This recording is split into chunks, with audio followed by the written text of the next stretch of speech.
Hello children, how are you all? I hope all are good. Okay, now children, मैं आज आपको एक कहानी सुनाऊंगी. ओके, तो आप सभी को ध्यान से सुनना है. ओके, तो शुरू करें बच्चों हम. तो बच्चों, एक बार की बात है, एक जंगल में एक कौवा रहता था. वो बहुत ही खुश था क्योंकि उसकी कोई ज़्यादा इच्छाएं नहीं थी. वह अपनी ज़िंदगी से बहुत ही संतुष्ट था. लेकिन एक बार उसने जंगल में किसी हंस को देखा और उसे देखते ही वह सोचने लगा, ये पक्षी तो कितना सुंदर है. ऐसा पक्षी तो मैंने पहले कभी नहीं देखा. इतना साफ और सफ़ेद. यह तो इस जंगल में औरों से भी बहुत ही सफ़ेद और सुंदर है, इसलिए यह बहुत खुश रहता होगा. कौवा हंस के पास गया और पूछा, भाई तुम इतने सुंदर हो इसलिए तुम बहुत खुश होगे. इस पर हंस ने जवाब दिया, हाँ, मैं पहले बहुत खुश रहता था जब तक मैंने तोते को नहीं देखा था. उसे देखने के बाद से लगता है कि तोता धरती का सबसे सुंदर पक्षी है. हम दोनों के शरीर का तो एक ही रंग है, लेकिन तोते के शरीर पर तो दो दो रंग है. उसके गले में लाल रंग का घेरा और वह सुर्ख हरे रंग का था. सच में वह बहुत ही खूबसूरत था. अब कौवे ने सोचा कि हंस तो तोते को बहुत सुंदर बता रहा है, तो फिर उसे देखना ही होगा.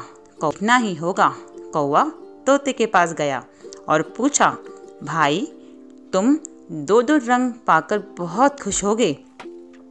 इस पर तोते ने कहा, हाँ, मैं तो बहुत खुश था जब तक कि मैंने मोर को नहीं देखा था.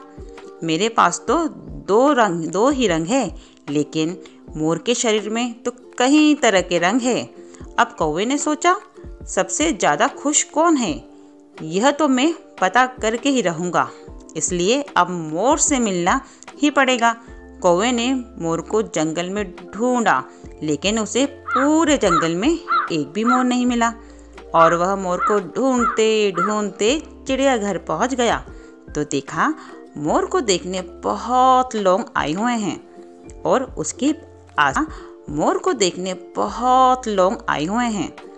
उसके आसपास अच्छी खासी भीड़ है.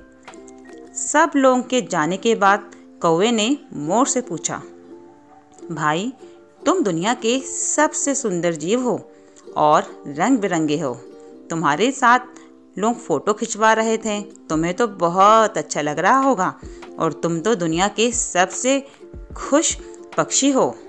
इस पर मोर ने दुखी होते हुए कहा, भाई अगर सुंदर हूँ तो भी क्या फ़र्क पड़ता है. मुझे लोग इस चिड़ियाघर में कैद करके रखते हैं, लेकिन तुम्हें तो कोई चिड़ियाघर में कैद करके नहीं रखता और तुम जहाँ चाहो अपनी मर्जी से घूम फिर सकते हो.